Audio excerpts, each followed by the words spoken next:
Le championnat d'Europe de football s'est donc achevé hier soir avec la victoire du Portugal 1-0 face à la France. L'occasion de revenir évidemment sur cet événement, de se projeter aussi sur les Jeux Olympiques qui débutent dans un peu plus de 3 semaines à Rio au Brésil et de s'interroger également sur les relations tendues entre la Russie et le sport mondial. Et pour en parler, j'ai le plaisir d'accueillir Nicolas Bancel. Bonjour. Bonjour. Vous êtes historien du sport, professeur associé à l'Institut des sciences du sport de l'Université de Lausanne. Première question que j'ai envie de vous poser, pardonnez-moi cette question, est-ce que vous aviez un pronostic ? On n'avait pas de pronostic parce qu'on est toujours prudent. On espérait un peu que la France gagne, c'est vrai. Maintenant, bravo pour les Portugais. Ils ont fait un match très équilibré, constant. Voilà, c'est le football. Alors la France, vous le dites, espérait gagner l'Euro pour oublier notamment ses problèmes aussi, et pour rebondir économiquement. Et le président François Hollande espérait remonter un tant soit peu dans les sondages. Tout ça, c'est raté ? Bon, d'abord, je pense qu'il ne faut pas trop non plus miser sur une victoire en Coupe d'Europe pour remonter dans les sondages. Ça peut avoir un effet, on l'a vu lors de la dernière Coupe du Monde, tout à fait, on l'a vu. C'est un effet, mais un effet qui est relativement bref. Ça dure au maximum quelques mois. Ça aurait été de toute façon trop court pour redresser l'état catastrophique dans lequel se trouve François Hollande dans les sondages. Et puis sur les autres effets à long terme sur la société, là aussi, il ne faut pas non plus surévaluer les effets d'une victoire. Alors la France qui échoue en finale, mais une équipe soudée, volontaire, enterrée, j'ai envie de dire donc, cette France racaille de 2010 qui avait amené le président de l'époque, Nicolas Sarkozy, à réclamer la tenue des États généraux du football. Est-ce que François Hollande, sur ce terrain-là, en tout cas de ce point de vue-là, est-ce qu'il pourra ne serait-ce que partiellement en profiter ? C'est possible, en tout cas, ce qui est certain, c'est qu'on n'est pas dans la même configuration que lors des affaires du bus de Krishna et de tout ce qui avait été déclenché autour. Mais il faut voir qu'il y avait une instrumentalisation politique tout à fait extraordinaire autour de ces événements. La France a la particularité d'avoir une équipe extrêmement composite, d'ailleurs un peu à l'image de la Suisse, mais pour la France c'est beaucoup plus ancien, ça remonte pratiquement aux années 30 où les premiers joueurs étrangers sont venus renforcer l'équipe, y compris des joueurs coloniaux, donc c'est quand même une très très longue tradition. Et aujourd'hui, les enjeux idéologiques autour de l'immigration sont si puissants en France comme dans d'autres pays d'Europe que le moindre faux pas, le moindre mouvement de joueurs à qui on fait porter une responsabilité qu'ils sont bien incapables d'endosser, il faut quand même en prendre conscience, le moindre faux pas est scruté, critiqué et donné à des polémiques interminables. Ça avait donné comme une espèce de psychose, de drame national. On était quand même dans le cadre d'un championnat de football. Ouais. Mais là, quelle différence avec cette équipe Oui, mais ça tient un peu de choses. Ça tient un peu de choses. Ça tient à l'encadrement. Voilà, Didier Deschamps, ce n'est pas l'ancien entraîneur. Il a su manager son équipe. C'est comme dans une entreprise. Il a su mettre une espèce de cohérence globale. Il a tenu totalement la communication, ce qui n'était pas le cas auparavant. Mais encore une fois, il faut voir, ces joueurs portent une responsabilité qui est extrêmement lourde et ils sont très largement dépassés en général. Ils ont souvent des parcours qui sont des parcours de sportifs. Voilà, ils vivent dans un monde qui est souvent un monde un peu à part. Ce sont des millionnaires gâtés, choyés, dans une bulle. Et tout d'un coup, ils doivent incarner une nation, des valeurs. C'est lourd à porter tout ça. Donc si vous n'êtes pas bien encadré, ça peut assez vite partir en dérive. Alors c'est vrai, les équipes nationales de football cristallisent les représentations que l'on a de la nation.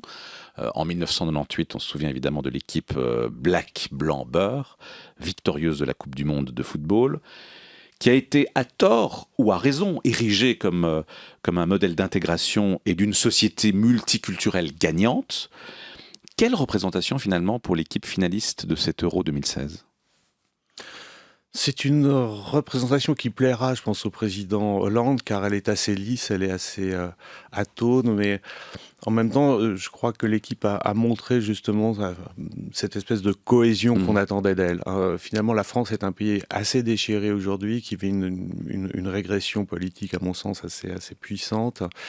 Elle est déchirée sur le plan politique, bien sûr, avec cette tradition française qui est poussée quand même à son extrême depuis quelques années, de la conflictualité politique, de la conflictualité sociale. On l'a bien vu quand même, l'euro a été entaché, en tout cas perturbé, si ce n'est entaché, perturbé par toute une série de mouvements sociaux. Et cette société très conflictuelle trouve tout d'un coup un miroir qui n'est plus celui dans lequel elle a l'habitude de se regarder, qui est cette équipe. Ça change, mais ça ne changera pas ce qui fait le fond des structures qui expliquent, qui éclairent cette conflictualité générale. Définitivement oublié donc la non-sélection de Karim Benzema et les soupçons de racisme qui lui étaient liés. Je pense que on a la mémoire courte. Vous Ouais. savez, une affaire passe et chasse l'autre. En l'occurrence, là aussi, il y a eu un espèce de déchaînement. Je pense que le fait que Karim Benzema soit exclu de l'équipe de France pouvait s'expliquer pour des raisons de management, précisément. Mais on voit bien le conflit que ça a déclenché, le conflit quasiment idéologique, où il y a eu des positionnements sur, effectivement, le racisme supposé de Deschamps. En l'occurrence, bon, je m'abrite quand même derrière le fait que le sélectionneur n'est pas raciste. C'est Lilian Thuram qui est quand même le président de une fondation contre le racisme que je connais très bien, qui connaît très bien Deschamps. On ne peut pas accuser Deschamps de racisme. C'est une option de management, mais elle a provoqué d'un côté et de l'autre des réactions extrêmement violentes. On a eu effectivement du côté de l'extrême droite certains intellectuels conservateurs la désignation une nouvelle fois de la racaille, du nouveau bouc émissaire que nous nous sommes érigés en France. C'est le jeune des banlieues. Voilà, Benzema en était la figure. Il en a fait les frais. Ouais. Alors justement, est-ce que c'est une typologie finalement d'équipe susceptible de faciliter l'intégration des Français de deuxième ou troisième génération? Est-ce qu'on pourrait dire, puisque vous y faisiez allusion, oublier le black d'Alain Finkielkraut, justement? Alors, C'est à lui que vous pensiez, j'imagine. Bien sûr, on ne peut pas dire qu'Alain Finkielkraut fait beaucoup pour l'intégration des populations immigrées, ça c'est une certitude. Alors, je ne sais pas si elle aura des effets à long terme. En fait, je pense que non, pour être très sincère, parce que nous sommes renseignés par l'expérience historique. On voit bien que les questions d'intégration sont quand même beaucoup plus complexes et ne tiennent pas à un match de football. Ça peut favoriser à un moment donné, on l'a bien vu en 98, cette grande liesse, cette espèce d'union et de communion nationale qui, à un moment donné, nous a fait croire que effectivement les barrières, non seulement sociales, mais on peut le dire ethniques, qui sont aussi des barrières qui ont une certaine prégnance en France, comme dans d'autres pays d'Europe, étaient tombées. Mais un an plus tard, on savait où on en était. On voit bien que cette victoire n'a pas changé ce qui fait la force de l'intégration.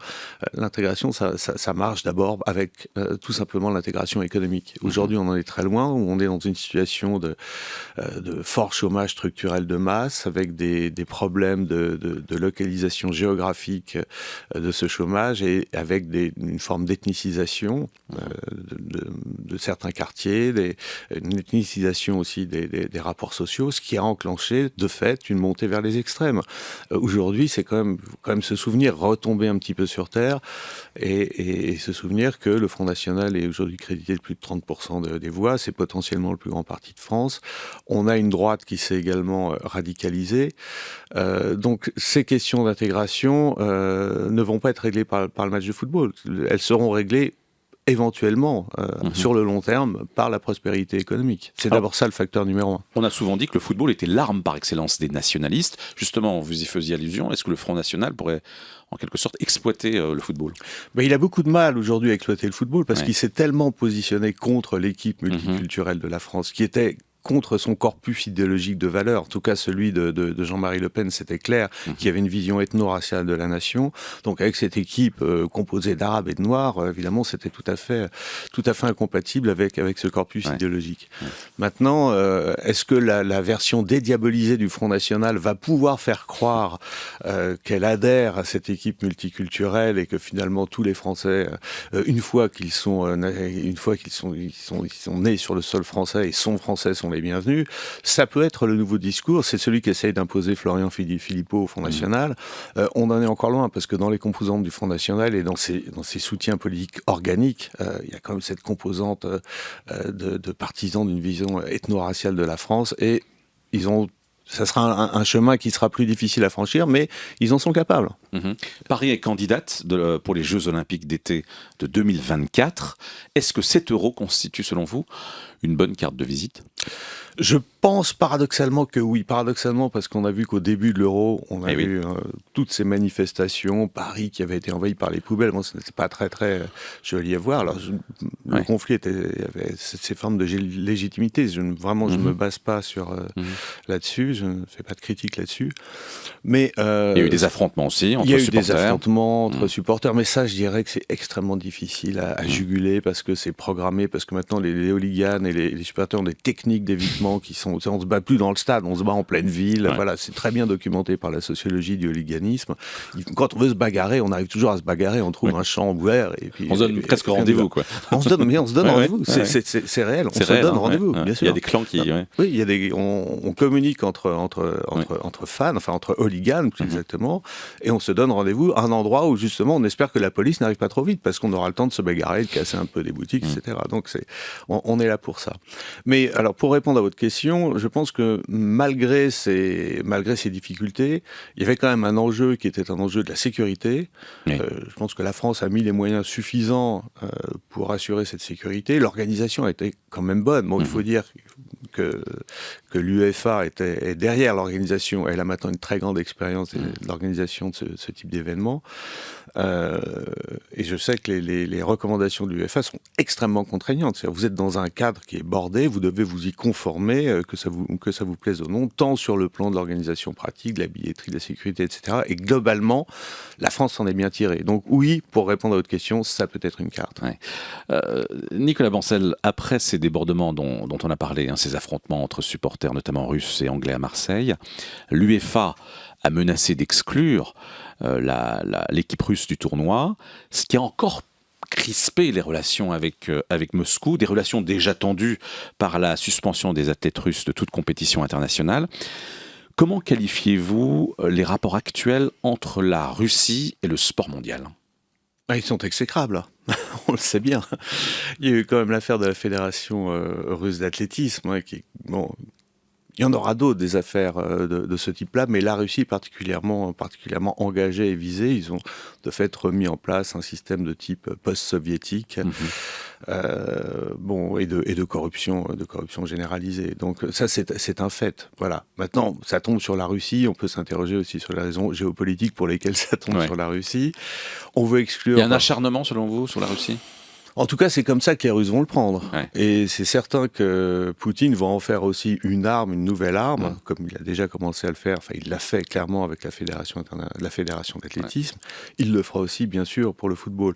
Et c'est une arme de mobilisation intérieure. Donc c'est contre-productif parce que à un moment donné, ça renforce aussi le caractère nationaliste de la Russie, qui est en pleine dérive nationaliste, l'anti-occidentalisme de la nomenclatura russe. Et je pense en tout cas, ce sont des matières à manier avec beaucoup de délicatesse. Alors là, si l'exclusion était tout à fait justifiée dans le cas de la Fédération d'athlétisme, pour l'UEFA, c'est quand même un autre problème. On a des groupes de hooligans qui sont de différentes nationalités. J'allais dire les Russes, d'accord, mais pourquoi pas les Anglais à ce moment-là ? En tout cas, ça demanderait à approfondir les conséquences d'une telle décision. Mais oui, ces rapports sont exécrables. C'est bien d'ailleurs le reflet des rapports géopolitiques actuels entre l'Europe, les États-Unis et la Russie. Et ces rapports entre les Russes et le sport mondial pourraient encore se dégrader en fin de semaine avec la publication du rapport McLaren, à savoir les résultats d'une enquête de l'Agence mondiale antidopage qui doit évaluer l'ampleur du dopage en Russie. Et s'il est établi qu'il dépasse le cadre de l'athlétisme, eh bien c'est toute la délégation russe qui pourrait être exclue des Jeux Olympiques de Rio.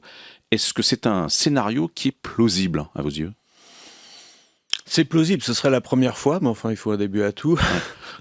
C'est plausible. Ce serait quand même une très très grosse déflagration, parce qu'il ne faut quand même pas oublier que les Jeux Olympiques sont dans un espace international complexe où les concurrences des grandes organisations internationales de sport le menacent aussi. On a vu récemment, ça a été le cas avec Wizz Air en particulier.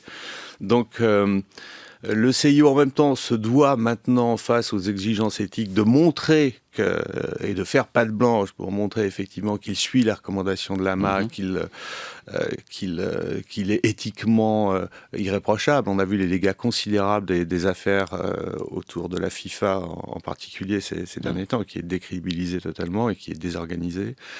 Le CIO doit donc aller dans cette direction, mais en même temps, il est dans un jeu où il y a des forces qui le concurrencent, qui sont extrêmement puissantes. Il y a des fédérations qui se fichent maintenant d'être CIO parce qu'elles ont organisé leur propre championnat du monde et qu'elles n'ont plus besoin du CIO. Il peut y avoir des alliances aussi potentielles entre la Russie, par exemple, et le Qatar, ou des pays du Golfe qui ont été à la base d'un projet de concurrence du CIO. Ce sont des puissances financières considérables et qui peuvent aussi concurrencer le CIO. Donc, en même temps, il doit conserver le CIO est entre le marteau et l'enclume, conserver en même temps son leadership mondial et éventuellement l'étendre, enfin, et pas éventuellement, faire en sorte de l'étendre, parce que c'est sa mission historique, il est né pour ça, le CIO, et en même temps prendre garde à tout ce qui peut l'affaiblir. Et aujourd'hui, avec la mondialisation du sport business et l'ingérence, il faut bien le dire, en tout cas l'intervention d'un certain nombre d'États dans la construction du sport commercial, oui, le CIO est menacé. Donc, ils doivent être navigués sur une ligne de crête en quelque sorte. Ouais. Alors le 5 août prochain, c'est donc le deuxième événement sportif majeur de cet été qui débute, les Jeux Olympiques, des Jeux de Rio donc qui sont organisés dans un pays en pleine crise économique. L'État de Rio s'est d'ailleurs déclaré en faillite pour obtenir une aide du gouvernement, histoire de pouvoir assumer le financement des Jeux et des services publics. Est-ce qu'au fond, ces Jeux ne sont pas un cadeau empoisonné ? Pour beaucoup d'entre eux, ça a été un cadeau empoisonné. En tout cas, c'est généralement pas une bonne affaire financière. On le voit. Ça a été bien sûr à Athènes. Aujourd'hui, le cadeau empoisonné est particulièrement visible. Vous avez des ruines partout qui ne sont plus utilisées, qui ne pourront pas l'être parce qu'elles sont totalement dégradées. Alors Athènes, c'est le cas extrême, mais dans la plupart des villes, les résultats finalement, les effets ont été assez négatifs. Alors à Rio, on voit bien ce qu'on a dû faire. On a dû déplacer des quartiers entiers, raser des favelas. Il y a eu un mouvement de protestation qu'on ne connaissait pas auparavant. Ça veut dire qu'aujourd'hui, il y a des protestations qui sont possibles contre l'organisation des Jeux, dans les sociétés même qui doivent l'organiser, ce qui était impensable il y a 20 ans. Peut-être que ce type d'événement géant, de méga events aujourd'hui, arrive peut-être sur la fin, si je puis dire. Non seulement à cause de ses conséquences économiques, sociale, mais aussi parce que, d'une certaine manière aussi, il y a une forme de dépense, de richesse de la part des autorités publiques dans des pays, le Brésil est un bon exemple, qui sont minés par la pauvreté, par l'inégalité, par la crise que traverse le Brésil depuis 2009 et qui sont mal acceptés par la population. Est-ce que tout le tableau est sombre ? Est-ce qu'il n'y a pas des services publics où il y a des infrastructures peut-être en dehors du sport qui sont rapidement mises en service, si j'ose dire, grâce justement à cette échéance ? Bien sûr, il y a aussi des aspects positifs. Il y a des modernisations de quartiers, il y a des plans urbains qui peuvent être développés. Il faut noter aussi que le CIO tient une attention beaucoup plus grande qu'il ne le faisait auparavant sur les conséquences des Jeux. Et aujourd'hui, dans les recommandations du CIO, vous avez des contraintes qui sont des contraintes écologiques, vous avez des contraintes qui sont des contraintes d'aménagement, vous avez des contraintes donc qui essaye d'envisager à long terme ce qui va rester des constructions olympiques et des Jeux olympiques. Mais pour l'instant, je dirais que c'est un peu l'agenda 2020 du CIO. Les premières applications sont à Rio. On verra ce que ça donne pour les suivants. Mais c'est une question extrêmement complexe parce que l'impact est énorme sur les villes. Le Brésil, on l'a dit, traverse une période d'instabilité économique mais aussi politique. Absolument. Est-ce qu'il faut redouter des manifestations et des mouvements sociaux de l'ampleur de ceux qui ont précédé la dernière Coupe du Monde ? C'est tout à fait possible, parce que là aussi, le Brésil connaît une situation de conflictualité politique très avancée. Vous l'avez dit, il y a eu une instabilité politique liée à la destitution de Dilma Rousseff.